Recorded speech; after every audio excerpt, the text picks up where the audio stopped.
오늘 하나님께서 우리에게 주신 말씀은 창세기 24장 54절로 60절 말씀, 구약성경 34면에 있는 말씀이 되겠습니다. 창세기 24장 54절로 60절 말씀, 구약성경 34면에 있는 말씀 우리 한 절씩 교독하신 후에 마지막 60절 말씀은 한 목소리 합독하도록 하겠습니다. 제가 먼저 54절 말씀 읽겠습니다. 이에 그들 곧 종과 동행자들이 먹고 마시고 유숙하고 아침에 일찍 일어나서 그가 이르되 나를 보내어 내 주인에게로 돌아가게 하소서.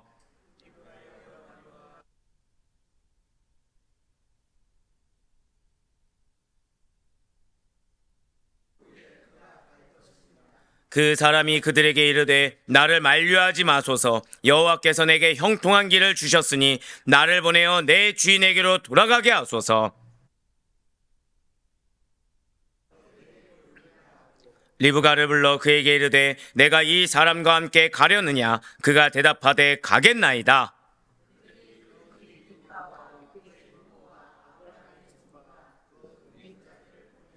함께요. 리브가에게 축복하여 이르되 우리 누이여 너는 천만인의 어머니가 될지어다. 내 씨로 그 원수의 성문을 얻게 할지어다. 아멘. 할렐루야. 내 오대 변화시 살아있는 주의 말씀의 은혜를 사모함으로 말미암아 그리고 무엇보다 주님께서 나를 부르시면 어느 곳이든 가겠나이다. 그 가운데 함께 하시는 주님을 믿는 믿음의 확신으로 말미암아 이렇게 새벽 기도를 통해 함께하고 계시는 우리 모든 성도님들을 주님으로 환영하고 축복합니다. 이 새벽에 우리는 창세기를 통해서 은혜 받는 귀한 시간을 갖고 있습니다. 사실 오늘 드려질 우리의 찬송가는 바로 어쩌면 리브가의 고백과도 같을 거예요. 리브가의 고백과도 같을 것입니다. 지금 우리는 계속해서 창세기 그 가운데서도 12장에서 25장까지 기록되어 있는 이 아브라함의 생애를 통해서 은혜 받는 시간을 갖고 있습니다. 그 가운데 창세기 24장은 어떤 내용이라고 말씀을 드렸습니까? 아브라함의 독자인 이삭의 결혼이 어떻게 성사되어지는지에 대해서 중점적으로 다루고 있다는 것이죠. 네, 그렇습니다.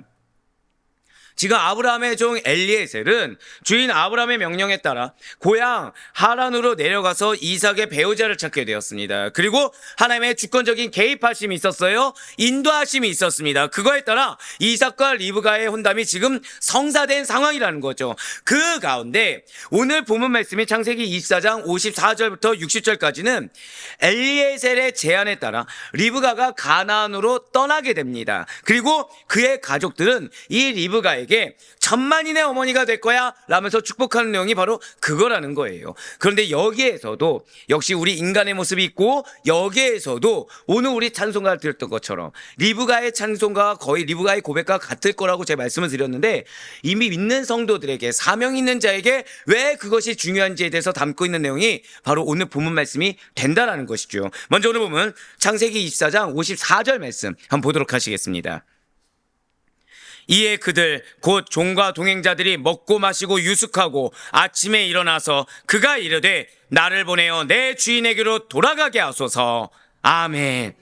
자, 지금 엘리에셀은 아침에 일어나서 첫 번째로 말한 게 무엇입니까? 붉은색으로 보면 나를 보내어 내 주인에게로 돌아가게 하소서라고 말을 하고 있습니다. 리브가 가정에서 지금 하룻밤을 묵고 나서 아침에 일어나자마자 지금 가나안으로 떠나갈 채비를 갖추고 있다는 거죠. 그런데 지금 떠나갈 채비라고서 말을 하는 것이 나를 보내어 내 주인에게로 돌아가게 하소서라고 말을 하고 있다는 거예요. 자, 지금 이 부분에서 느껴지는 감정이나 느낌은 좀 어떻습니까? 이 부분만을 보면 어떠한 부탁과 같고 어떠한 권면, 청유 정도로 느껴진다는 거죠. 그러니까 마치 나를 돌아가게 해주세요라고 허락을 받는 듯한 어감이 느껴진다는 거죠. 하지만 원어적으로 봤을 때는 이 본 구절의 분위기는 절대 그렇지 않다는 것입니다. 지금 오히려 엘리에셀의 강한 명령조로 보는 것이 더 적합하다는 거예요. 그렇습니다. 지금 엘리에셀은 리브가의 가족과 혼사 문제가 온전히 성사되었기 때문에 지체 없이 즉시 출발하겠다라고 통보한 겁니다. 그냥 한마디로 지금 난 떠날 거야.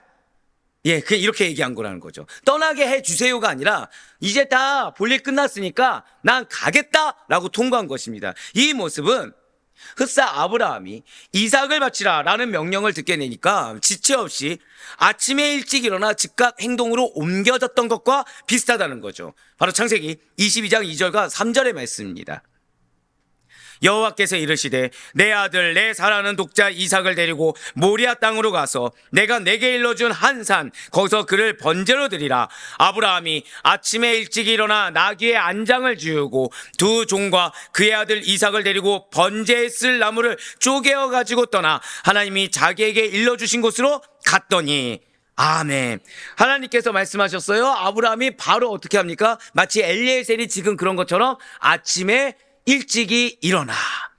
이렇게 아브라함이 번제로 이삭을 드리라는 명령을 받고 즉시로 아침에 일찍 일어나 하나님이 알려주신 곳을 갔던 모습이 오늘 본문의 그의 종 엘리에셀에게도 동일하게 보여주고 있다는 거죠. 네, 그렇습니다.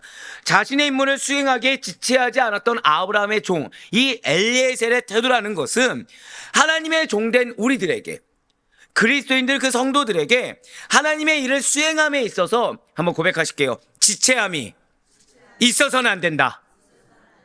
그렇습니다. 어떠한 경우에서도 어떠한 이유에서도 지체함이 있어서는 안 된다는 것을 잘 교훈해주고 있다는 거죠. 진실로 그리스도인들은 하나님께 사명을 부여받은 자들입니다. 이렇게 하나님께 부여받은 사명을 수행함에 있어서 절따로 고백하실게요. 이루기까지. 자, 언제까지라고요? 그 사명을 이루기까지 지체함 없이 신속히 수행해야 된다는 거예요. 우리는 모두 다 나에게 사명이 있는 것을 모르지 않습니다. 근데 그 사명을 수행하다 보면 단번에 이루어지지가 않는 거죠.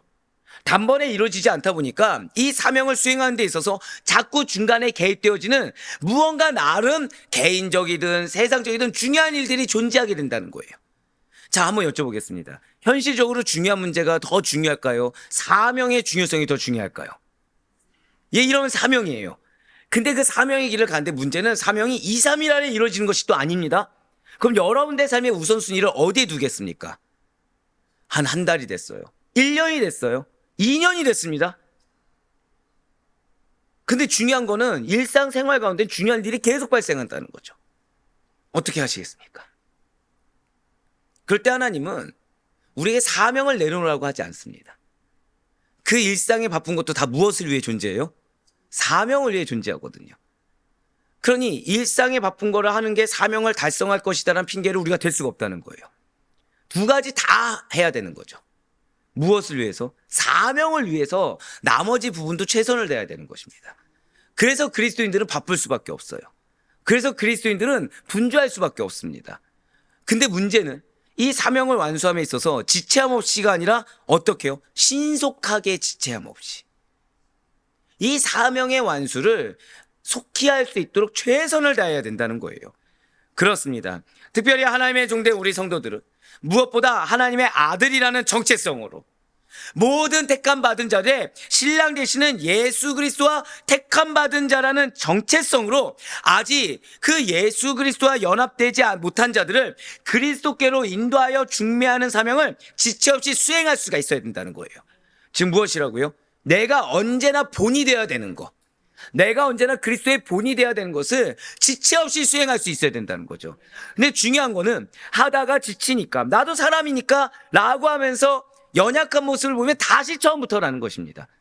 오히려 그러한 모습은 다시 처음부터가 아니라 2배, 3배 노력이 필요하다는 거죠. 자, 여러분들 자녀를 한번 생각해 보시길 바라요. 자녀가 보통 이제 아버지한테 그런 얘기를 안 하죠. 엄마, 이거 사주면 내가 정말 이번 시험 열심히 할게라고 했습니다. 자, 처음으로 자녀가 그런 얘기를 한 거예요. 사주십니까? 안 사주십니까? 사주죠. 자, 근데 문제가 생겼습니다. 부모는 사줬는데 자녀가 열심히 하는 모습도 없고 성적은 어땠을까요? 안 나온 거예요. 자, 그런데 그 다음 시험에서 또 똑같은 얘기를 하는 겁니다. 자, 엄마, 나 필요한 거 이걸 사주면 이번 기말고사 때 정말 좋은 성적 좀 내볼게요. 자, 사주겠습니까? 안 사주겠습니까? 이제 여기서 이제 갈리는 거죠.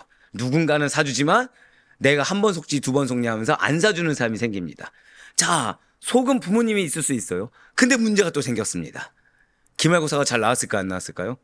안 나오는 겁니다. 문제는 평소에 열심히 하는 모습이 있습니까? 노는 모습이 있습니까? 노는 모습을 본 거예요.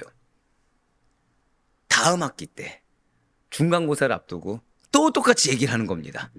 자, 엄마, 이번만큼은 한 번만 더 믿어달라. 사주면 내가 정말 이번에 잘 보겠다. 자, 어떻게 사주시겠습니까? 안 사주시겠습니까? 자, 중요한 거는 그래, 내가 한 번 더 속아본다고 사줬어요. 자, 이제 근데 사랑하는 내 아들, 딸이 공부를 좀 하는 것 같습니다. 자, 중요한 거는 그럼 이 공부를 좀 한 거에 만족하십니까? 아니면은 지금 사준 그 세월이 지금 어떻게 보면 세 번째잖아요. 세 번째니까 그에 준하게 해야 됩니까? 사준 입장에서는 한두 시간에서 될 게 아니라 더 많이 열심히 해야 되는데, 자, 받은 입장에서는 어때요? 이전에 나는 아예 안 했으니 이만큼만 해도 족하다고 생각을 하는 거예요. 그럼 부모가 그 자녀를 봤을 때 신뢰가 회복됩니까? 안 됩니까? 안 되죠. 그럼 자녀는 어떤 마음이 들어요? 내가 했는데 안 되는 걸 어떻게 하냐? 이 문제가 이제 나오게 되는 거죠. 그리스도인들이 비슷하다는 거예요. 사명이 있어서 이 영혼을 구원을 위해서 배우자가 됐든 자녀를 됐든 신뢰를 보여주려고 합니다. 믿는 자의 본이 되려고 합니다. 근데 나도 사람인지라 성격이 나옵니까? 안 나옵니까? 연약함이 나옵니까? 안 나옵니까? 나와요. 그럼 앞에 있는 지체들은 그리스도인으로서 잘 참다가 어쩔 수 없이 나왔구나 합니까? 그럴 줄 알았다입니까? 그럴 줄 알았다가 나오는 거죠. 그 다음에 내가 무언가를 할 때는 나는 어떤 자세가 돼 있어요? 아까 말씀드렸던 선물을 미리 받고 수행하지 않았던 자녀의 자세가 돼 있더라는 거죠. 내가 앞에 있는 상대에게 상처를 줬던 건 생각하지 않고 내가 이렇게까지 했는데 라는 입장이 된다는 것입니다. 아니에요. 절대 고백하실게요. 사명을 완수할 때까지 신속히 지체 없이, 이걸 기억하셔야 돼요. 지체했다고 한다면 다시 처음부터, 아니 그 두세 배 이상의 노력으로 나아가야 된다는 사실을 잊어서는 안 됩니다. 그래서 우리가 사명을 완수하는데 사단의 미혹에 넘어가서는 안 되는 이유가 결국 누가 힘들어집니까? 내가 힘들어진다라는 거예요. 결국 누가 괴로워지죠? 그 순간만큼은 내가 편할 수 있어요. 하지만 오롯이 그 영혼에 대한 책무, 십자가에 대한 책무는 누가 함께 되어 있습니까? 결국은 나라는 거죠. 왜요? 나에게 사명을 주셨기 때문에. 누구한테 사명을 준 것이 아닙니다. 나에게 주셨거든요. 그러면은 우리는 왜 나에게만이 아니라, 절대 고백하실까요? 나라서. 바로 그거예요. 왜 나에게 이런 일이가 아니라 나라서 주셨구나. 인내할 수 있는 힘, 다시 도전할 수 있는 힘, 남들보다 두세 배 열심히 할 수 있는 힘을 나에게 사명 주신 그 순간 누가 주셨습니까? 하나님이 이미 주셨기 때문에 오히려 나라서 감사합니다라는 고백을 드리는 것이 주님부터 사명을 받은 하나님의 종된 백성들의 마땅한 자세라는 것이죠. 맞습니다. 만일 우리가 이러한 사명을 지체한다고 한다면, 또는 내 입장에서만 나의 마음과 나의 노력만을 들이민다고 한다면, 그것은 우리를 그리스도와 택함받은 영혼들의 중매자로 세워주시사 이 세상에 여러분과 저를 보내신 우리의 주인 되신 하나님을 근심케 하고 기쁘시게 하지 못하는 것이 된다는 거예요. 내 입장에서는 이전에 시험 볼 때는 아예 공부를 안 했다가 이번 시험 볼 때는 내가 그다 1시간이라도 했는데 이렇게 얘기할 수 있어요. 근데 이미 그 전에 선물 받았습니까? 안 받았습니까? 이미 받았거든요. 받았는데 나는 노력을 했습니까? 안 했습니까? 안 했거든요. 그래서 부모의 마음에 상처를 줬거든요. 이제서야 한다고 해서 1시간으로 될 부분이 아니라는 거예요. 오히려 이전에 받았던 은혜를 생각하고 감사함으로 더해야 된다는 거죠. 이번만큼은 필사적으로 무언가 그 사명의 완수를 해서 달려갈 수가 있어야 된다는 거예요. 그렇지 않으면 결국 무엇입니까? 나도 깨닫지 못하는 사이에 나는 하나님께 합당하게 여김받지 못한 자로 스스로가 스스로를 만들어간다는 것입니다. 사랑하는 우리 아데포의 교회 성도 여러분들, 여러분들의 사명이 있습니다. 정도의 차이는 있을 수 있지만 누군가는 영혼 한 명의 사명일 수 있고, 누군가는 정말 한 가정을 변화시키는 사명일 수 있고, 누군가는 내가 속한 직장과 기업, 공동체, 교회를 변화시키는 놀라운 사명이 있을 수가 있다는 거예요. 할렐루야. 그렇기 때문에 복음이 온 세상에 전파돼요. 하다못해 나에게 붙여준 그 영혼에게 복음이 온전히 전파되어 그 택함 받은 자들이 예수 그리스도를 믿고 구원받기까지 여러분들에게 맡겨진 복음 전파의 사명을 잘 감당할 수 있는 우리가 되길 간절히 소망합니다. 아마 우리 아데포에게 성도님들이 이 말씀이 무슨 말씀인지 알 거예요. 절대 고백하실게요. 잘 살겠습니다. 잘 살아야 된다는 거죠. 세상적으로 아니요. 믿는 자답게 잘 살아야 됩니다. 가난하게 힘들게 살 수 있어요. 근데 그리스도인답게 사는 거, 이게 성도로서 잘 사는 삶인 것입니다. 그리스도인다운 삶을 보여주는 거, 이것이 성도로서 삶 가운데 예수 그리스도의 향기를 드러내는 복음 전파의 사명을 감당하는 모습이라는 거죠. 그런 자의 입술에 나오는 예수를 믿자와 삶 가운데 세상 사람들과 별반 차이 없고 삶 가운데 세상의 모습과 믿는 자의 모습과 별반 다를 바 없는 모습으로 예수 믿어라는 자의 입술의 무게가 얼마나 달라지겠습니까? 진실로 하나님께서는 여러분과 제가 자신에게 맡겨진 사명을 잘 완수하고 하나님 앞에 서는 날 놀라운 축복으로 우리들의 모든 인내와 수고를 갚아주실 것입니다. 우리는 내가 한 만큼 앞에 있는 영혼이 언제 변화돼가 아니라 내가 하는 것 곳곳마다 지금 누가 보고 계세요? 하나님이 보고 계심을 확신할 수 있어야 된다는 거예요. 조급함은 영혼에 대한 사랑 때문에 생기는 게 아닙니다. 조급함은 불신앙에서 생기는 거예요. 내 마음이 조급해지는 거는 말로는 이 삶이 빨리 변화됐으면 좋겠다. 말로는 이것이 빨리 이루어졌으면 좋겠다. 하나님을 위해서라고 할 수 있지만 실상 마음 가운데 뭐가 있는 거죠? 의심이 있는 거거든요. 언제 변화될까? 언제 이루어질까? 반드시 변화되어집니다. 반드시 이루어집니다. 그 사실을 믿는다면 내가 100의 헌신을 하든 1000의 헌신을 하든 10,000의 헌신을 하든 오늘 우리 찬양의 고백대로 뭐 부름 받았으면 그걸로 끝난다는 거예요. 왜요? 그 순간에 내 노력이 어찌됐든 반드시 절대 고백하실게요. 성공의 열매는 약속되어 있습니다.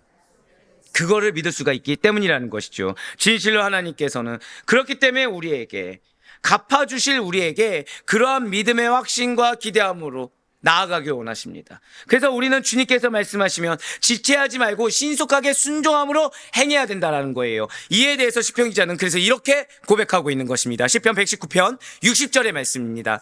주의 계명들을 지키게 신속히 하고 지체하지 아니하였나이다. 이게 우리의 고백이 돼야 된다는 거예요. 주님, 나는 상황을 신속히 하지 않았습니다. 나는 말씀을 신속히 행했습니다. 주어진 명령을 지키는 데 있어서 지체하지 않았습니다. 라는 믿음의 고백을 주님을 다시 보는 그날 그 주님 앞에서 당당하게 선포할 수 있는 여러분과 제가 되길 간절히 소망합니다. 그렇습니다.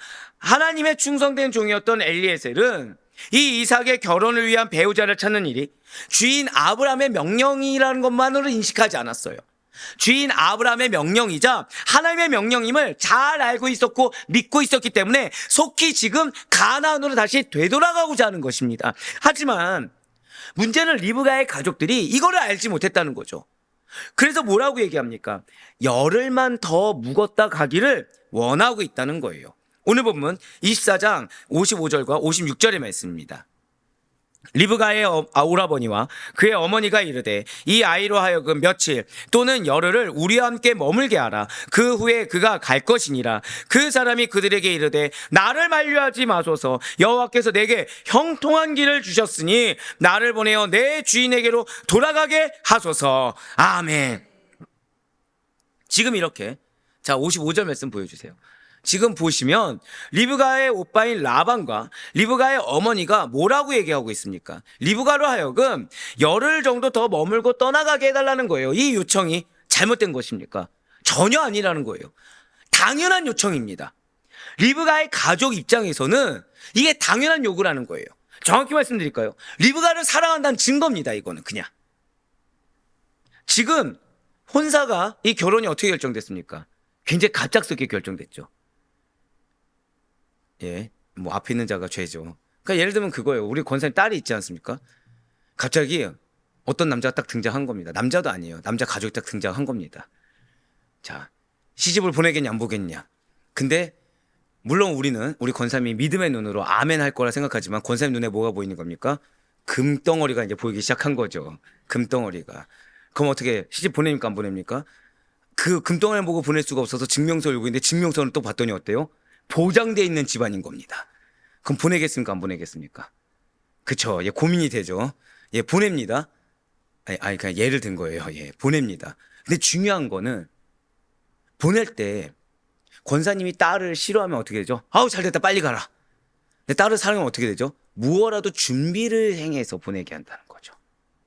자, 제가 방금 뭐라 말씀드렸습니까? 준비를 행해서 보내게 한다는 거예요. 지금 마찬가지예요. 라반과 리브가의 어머니 입장에서는 결혼 준비를 위한 최소한의 시간이 필요하다는 거죠. 뿐만 아니라 지금 옆집도 아닙니다. 옆 동네도 아닙니다. 자, 몇 킬로미터요? 800km. 그러니까 다시 돌아오지 못할 정도로 먼 800km가 넘는 타양 땅으로 사랑하는 딸을 떠나보내야 하는 지금 아쉬움 때문에 리브가의 가정은 준비하는 시간도 필요하고, 이 준비하는 시간 동안 석별의 정을 나눌 이별의 시간을 당연히 요청할 수가 있다는 거예요. 그렇습니다.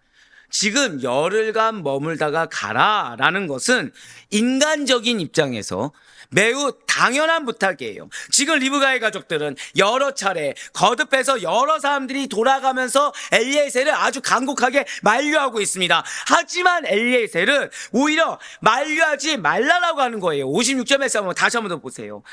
이렇게 지금 가족들은 즉시 떠나려고 하는 엘리에셀, 지금 나를 만류하지 마소서라고 하면서 뭐라고 얘기하고 있습니까? 여호와께서 내게 어떤 길이요?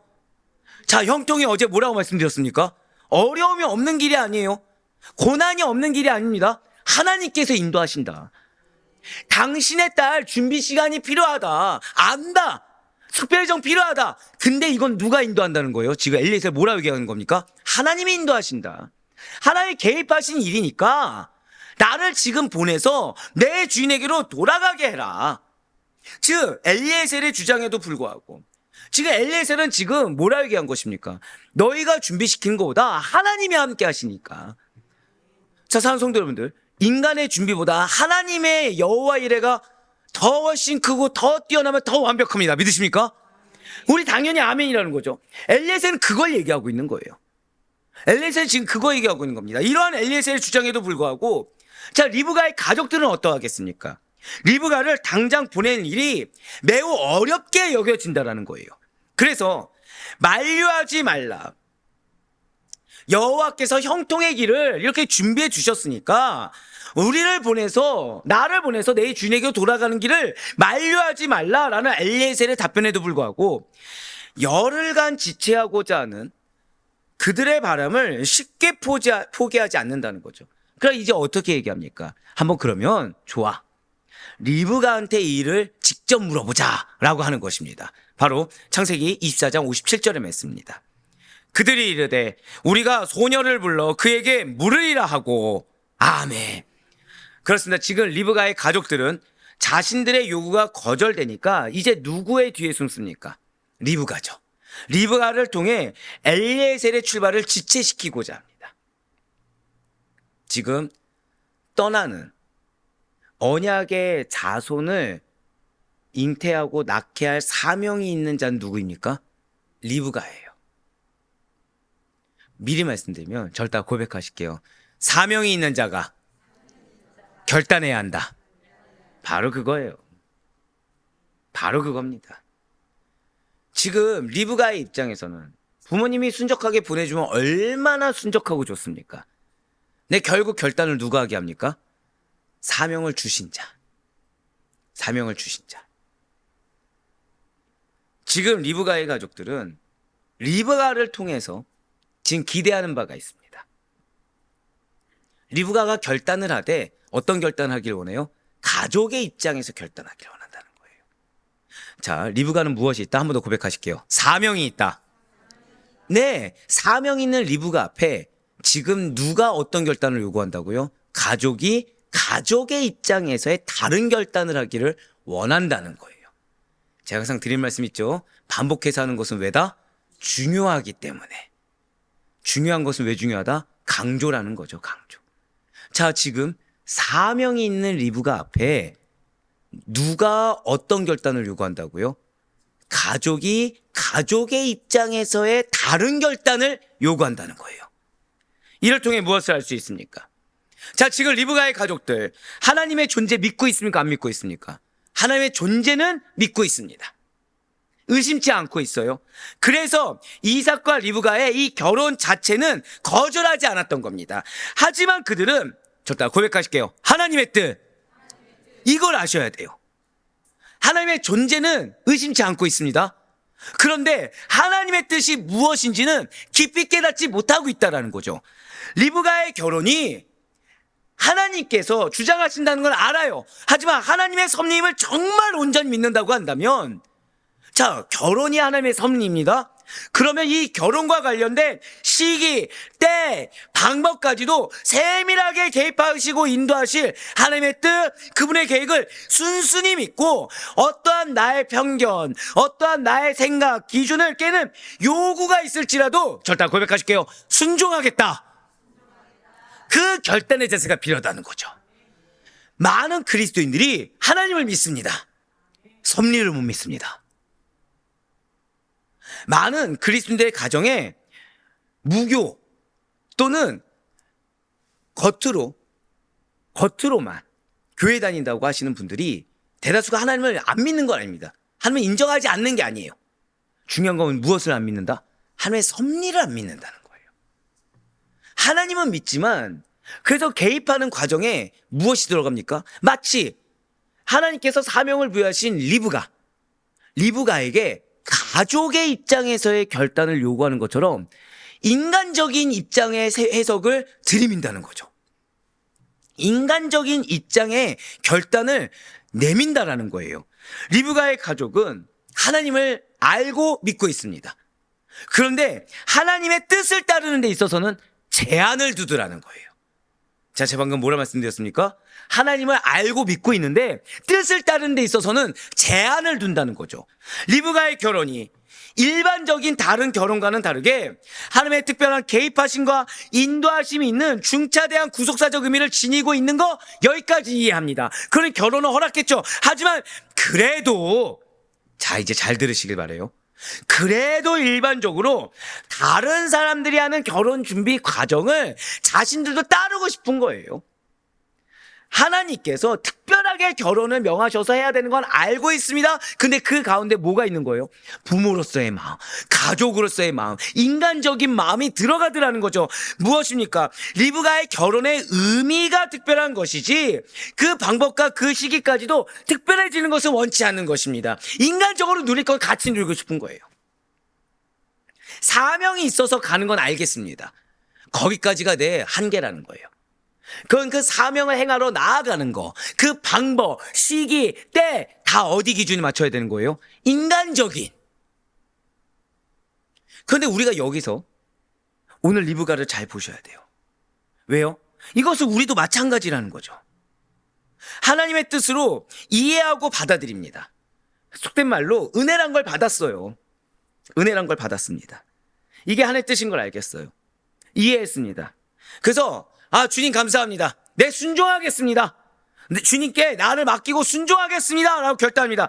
하지만 그 결단에서 나아가는 방법에 있어서, 그 길에 있어서 그래도 이 부분만큼은, 그래도 이 방법만큼은 하면서 하나님의 뜻에 일부분 나의 뜻을 가미시키든가 아니면 일부분 세상 사람들이 주로 하고 있는 일반적인 관습, 일반적인 관념, 문화대로 생각대로 처리하고자 하는 잘못을 범한다는 거죠.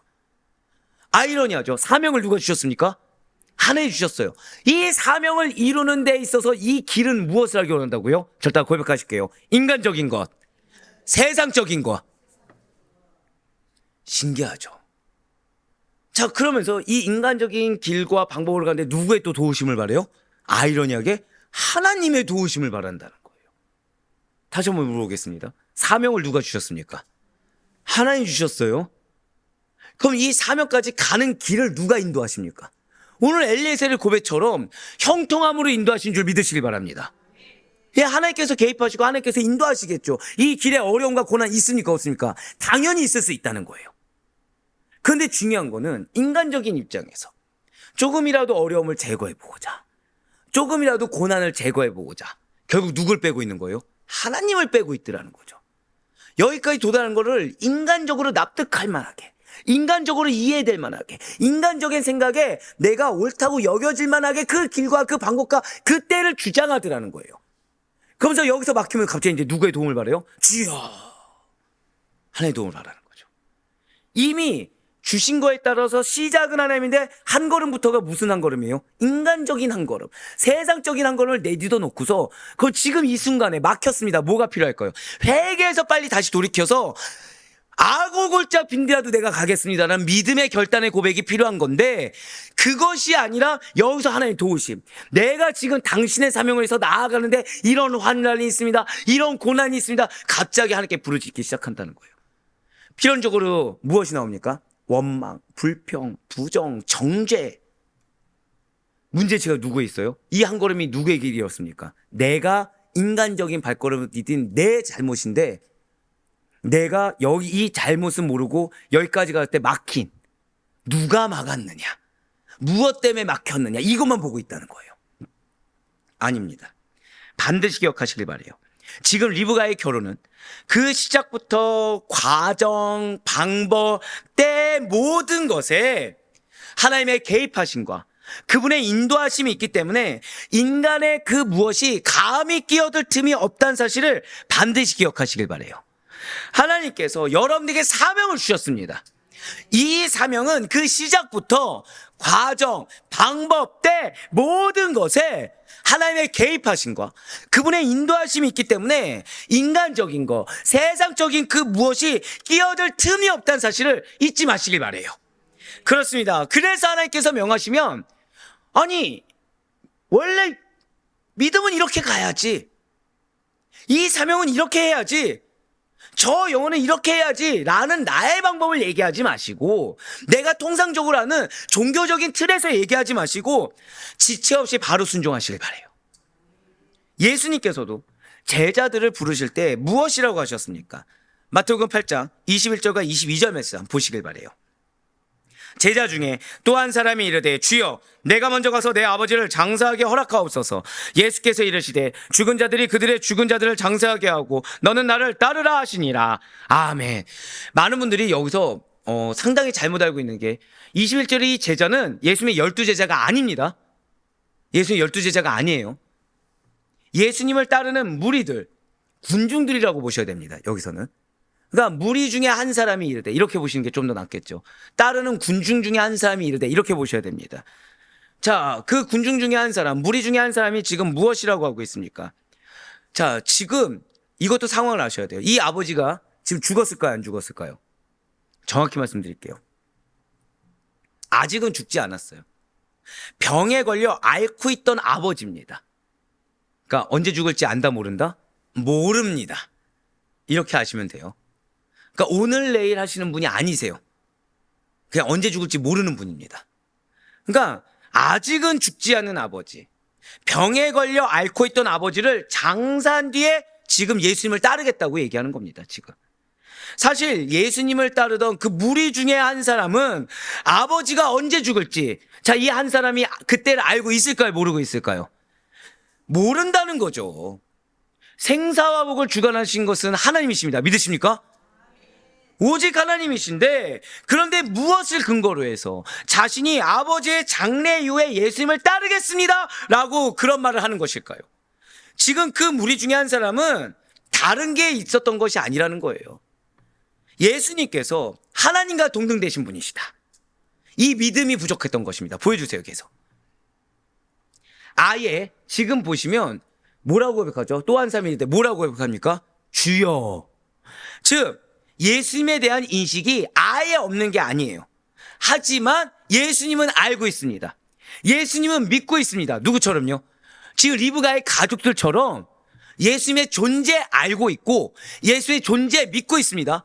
하나님의 존재를 알고 믿고 있었던 리브가의 가족처럼 이 무리 중에 한 사람도 예수님을 그렇게 알고 믿고 있다는 거예요. 그런데 중요한 거는, 절대 고백하실게요, 온전한 믿음. 여러분들 이걸 기억하셔야 됩니다. 믿는 자는 예수님을 알고 믿는다고 해서 믿음이 전부가 아닙니다. 온전한 믿음이 필요해요. 우리의 삶에 왜 열매가 없느냐? 다른 거 아니에요. 내가 온전한 믿음이 없기 때문입니다. 이 온전한 믿음이 무엇입니까? 온전한 믿음이 지금 이 자는 무리 중에 한 사람 부족했다는 거예요. 그래서 인간이 본래 해야 할 도리는 다 하면서 예수님을 따르고자 한다는 거죠. 부모를 장사하기를 원하는 무리 중에 한 사람의 부탁은 사실 당시 유대인의 관습상 지극히 당연한 요구였습니다. 즉 이 자는 할 말이 있어요. 왜죠? 십계명에 무엇이 있습니까? 내 부모를 공경하라. 할 말이 있어요, 지금. 난 내 부모를 하나님 품으로 올려보낼 때까지 끝까지 공경하고자 하는 이 말씀에 순종하겠습니다 라는 그 말씀에 뒤에 숨을 수가 있다는 거죠. 그렇기 때문에 부모를 장사한다, 장사한 다음에 내가 주인 당신을 따르겠다는 말은 성경적으로 매우 타당한 말입니다. 그런데 예수님께서는 무엇이라고 한마디로 사태의 본질을 규명해 주십니까? 22절 말씀만 다시 한번 더 보시길 바라요. 붉은색으로 표현된 부분을 보시면 죽은 자들이 그들의 죽은 자들을 장사하게 하고 너는 나를 따르라 라고 나와 있습니다. 이 말씀이 무슨 뜻일까요? 그리스도를 주로 모시지 않는 자들은 육신적으로는 살아있으나 사실 죽은 자들입니다. 그래서 이 말씀은 영적인 의미에서 죽은 자들에 해당하는 믿음 없는 자들처럼 행하지 말고 지금 너의 할 일에 절대 고백하실게요. 우선순위. 오늘 여러분들 이걸 기억하셔야 돼요. 지금 여러분들이 아는 것과 믿는 것과 알고 믿는 것과 행한 것은 차이가 있다는 거 지금 아셨습니다. 근데 지금 뭘 말씀하신다고요? 한 번 더 고백하실게요. 우선순위. 우선순위예요. 우선순위는 예수님을 따르는 것이다. 지금 그 말씀하고 있다는 거예요. 죽은 자들에 해당하는 믿음 없는 자들처럼 행하지 말고 지금 너가 할 일의 가장 우선순위는 예수님 자신을 따르는 일이다 라고 설명해 주고 계시다는 거죠. 그렇습니다. 사실 우리가 이렇게 예수님을 따른다는 것은 쉬운 일이 아니에요. 우선순위를 오직 예수님을 따르는 일에 두어야 된다는 거죠. 자, 제가 지금 방금 뭘 말씀드렸습니까? 많은 성도님들이 나의 우선순위는 하나님입니다 이렇게 얘기합니다. 근데 죄송하지만 우리의 우선순위는 하나님이다 뒤에 숨어서는 안 돼요. 저 다 고백하실게요. 예수님을 따르는 일, 이게 우선순위가 돼야 되는 거예요. 얼마나 이게 교묘합니까? 나의 우선순위는 하나님입니다. 여기서는 아무도 부정할 수가 없어요. 다들 아멘합니다. 근데 우선순위는 예수님을 따르는 일입니다.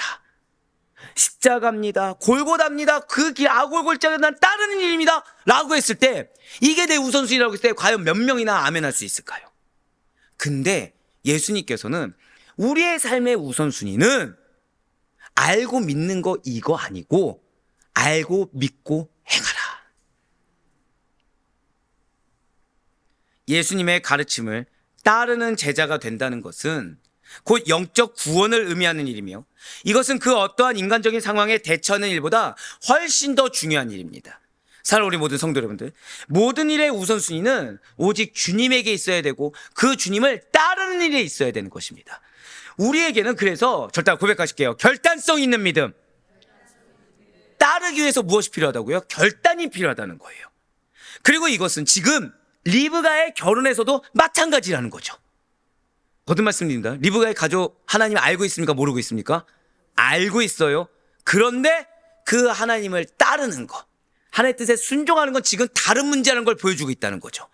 가족과의 석별의 정을 나누고 결혼을 준비하는 시간을 버는 일보다 반드시 더 우선되어야 되는 것은 지체 없이 진행하시고자 하는 하나님의 뜻, 그분의 뜻에 따르는 것이 더 중요하다는 거예요. 그래서 리브가는 한 번 더 고백하실게요. 결단성 있는 믿음. 그렇습니다. 앞서 말씀드렸습니다. 결국엔 누가 결단하게 되냐? 사명이 있는 자가 결단해야 된다는 거예요. 떠밀듯이 왜 우리 그런 고백하죠? 하나님 이거 보여주시면 내가 따르겠습니다. 그게 제일 믿음 없는 말이에요. 말씀 주셨으면 따르는 겁니다. 하나님 저에게 동역자 한 명 붙여주시면 따르겠습니다. 이것도 믿음 없는 거예요. 말씀 주셨으면 따르는 겁니다. 지금 리브가가 그걸 보여주고 있어요. 엄밀히 봤을 때 오늘 말씀의 시작만 봤을 때는 지금 칼자루가 누구에게 간 거였습니까? 지금 칼자루가 엘리에셀이었어요. 근데 칼자루가 다시 누구에게 갔죠? 라반과 어머니에게 갔습니다. 근데 칼자루가 지금 다시 누구에게 갔습니까? 결국에는 결단을 해야 될 리브가에게 가더라는 거예요.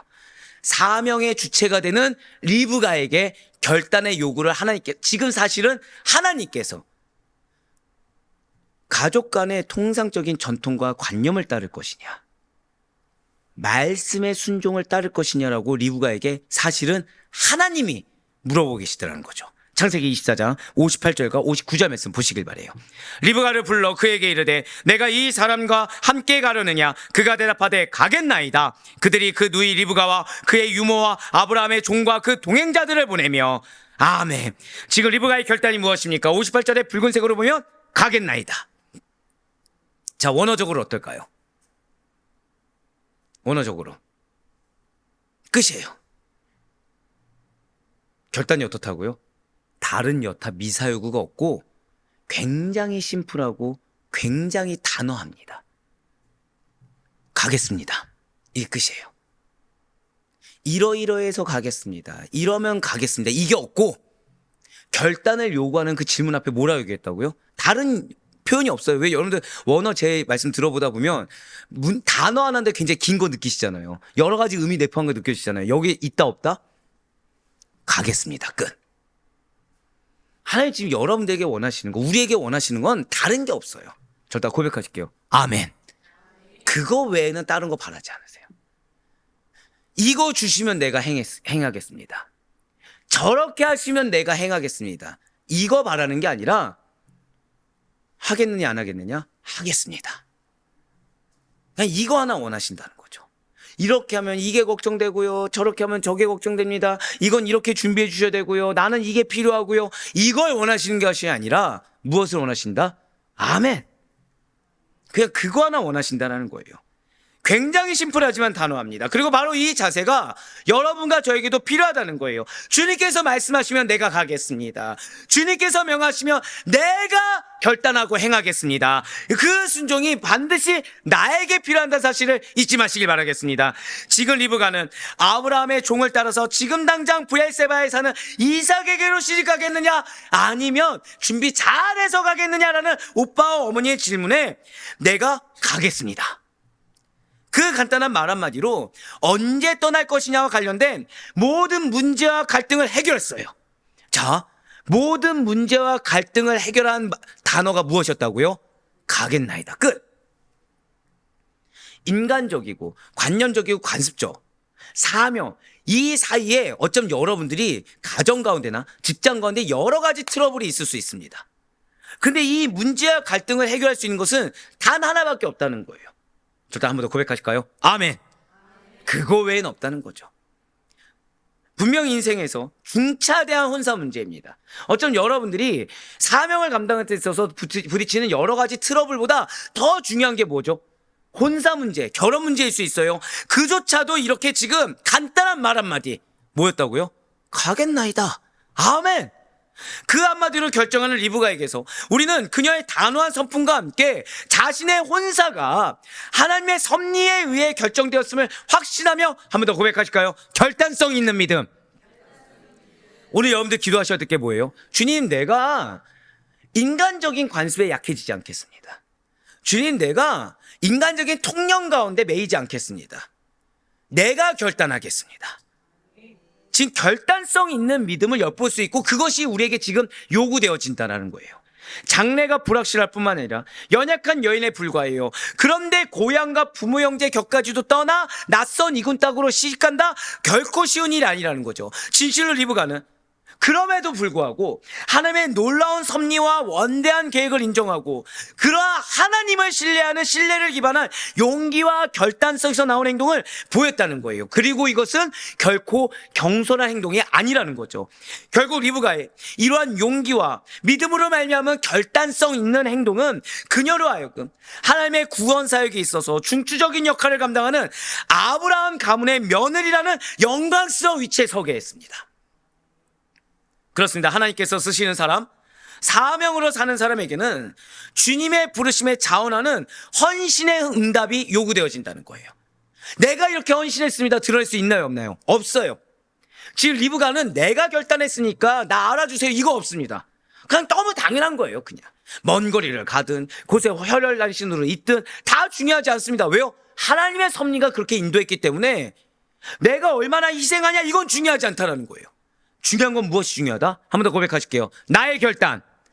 나의 결단이 중요한 거지 내가 얼마나 희생하고 헌신하냐 이건 중요하지 않다는 거죠. 그래서 이사야 역시도 이렇게 선포하고 있는 것입니다. 이사야 6장 8절의 말씀입니다. 내가 또 주의 목소리를 들으니 주께서 이르시되 내가 누구를 보내며 누가 우리를 위하여 갈고 하시니 그때 내가 이르되 내가 여기 있나이다 나를 보내소서 하였더니 아멘. 사랑하는 우리 성도 여러분들, 신앙의 세계에서 은혜의 세계에서는 반드시 용기와 결단이 요구되어진다는 사실을 잊지 마시길 바래요. 신앙과 은혜에서 무엇이 필요하다? 용기와 결단이 필요해야 된다는 거예요. 다시 말해서 자 여러분들 한 번 더 크게 고백하실게요. 결단력 있는 믿음과 더불어서 중요한 단어입니다. 한번 고백하실까요? 모험적 신앙. 그렇습니다. 모험적 신앙이 요구되어진다는 거예요. 사실 신앙이 무엇입니까? 눈에 보이지 않는 하나님을 믿는 것이요 아직 성취되지 않는 하나님의 약속을 신뢰하는 것이 신앙입니다. 따라서 신앙의 세계에서는 필연적으로 매 순간마다 신앙적인 용기, 신앙적인 결단이 요구되어진다는 거죠. 그리고 우리의 많은 믿음의 선진들이 이러한 모험적 신앙을 가짐으로 말미암아 하나님께로부터 받을 수 없는 놀라운 축복을 받았고 하나님의 놀라운 약속이 성취되는 것을 경험했다는 거예요. 믿음의 조상인 아브라함이 그랬습니다. 또한 오늘 본문의 리브가가 그랬어요. 출애굽의 지도자 모세가 그러했습니다. 가나안 정복 전쟁 당시에 여리고성 기생 라합이 그러했다는 거예요. 그러니 우리 또한 이러한 모험적 신앙을 통해서 신앙의 결단력 있는 믿음의 순종을 통해서 하나님의 축복을 받고 하나님의 약속, 특별히 하나님 나라의 도래의 약속이 성취된 것을 경험할 수 있는 은혜를 입을 수 있길 간절히 소망합니다. 이제 마지막으로 창세기 24장 60절 말씀 보도록 하시겠습니다. 리브가에게 축복하여 이르되 우리 누이여 너는 천만인의 어머니가 될지어다 내 씨로 그 원수의 성문을 얻게 할지어다. 아멘. 지금 붉은색으로 보면 축복하여 이 부분을 자세히 보시길 바래요. 히브리어 원어에서는 그러자 그들이 축복하였다라고 기록되어 있어요. 그렇습니다. 분명 리브가의 식구들 방금 전까지 어떻게 했죠? 리브가가 며칠을 더 있다가 떠날 것을 요구했습니다. 하지만 리브가 본인이 떠나겠다는 의식, 의사를 결단력 있게 행하는 것을 밝히자마자 어떻게 합니까? 곧바로 리브가를 보내기 위해서 축복을 해주고 있다는 거예요. 즉 여러분들 우리가 걱정하는 게 어쩜 나의 걱정일 수 있습니다. 내가 결단한 그 순간 나를 가로막고 있던 것들이 어떻게 하는 거예요? 지금 축복해 주는 것. 지금 여러 사람들이 리브가의 선택과 그녀의 가는 길을 축복했습니다. 바로 전절까지 어땠죠? 막았어요. 지체하게 했습니다. 근데 지금 갑자기 한 절 만에 어떻게 됐어요? 시험과 방해가 갑자기 축복이 됐습니다. 내 마음을 어렵게 하던 것이 갑자기 축복이 되었습니다. 이거 역시 우리 마찬가지예요. 잘 기억하시길 바래요. 우리가 하나님의 사명을 감당해야 하는 결단 앞에서 주저하면 오히려 사람들의 비난과 경멸의 대상이 되고 수치를 당하게 됩니다.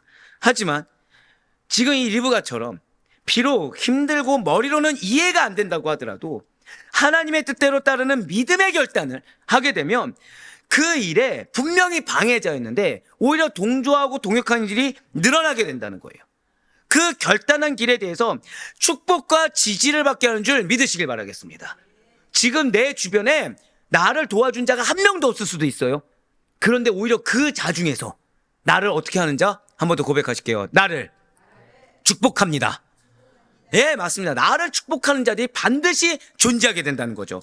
진실로 하나님께서는 당신의 능력을 사용하시사 주의 종들이 가는 어렵고 험난한 그 믿음의 길에 당신의 모든 자원과 능력을 동원해서 도우신다라는 사실을 잊지 마시길 바라겠습니다. 지금 당장은 헤쳐나가기 어려운 것처럼 보여질 수 있어요. 하지만 설령 그렇다고 하더라도 내 앞에 놓인 난관이 마치 다윗 앞에 골리앗처럼 커 보인다고 하더라도 절대 낙심하거나 지레 겁먹고 시도조차 하지 않는 그 어리석음을 범하지 말아야 된다는 거죠.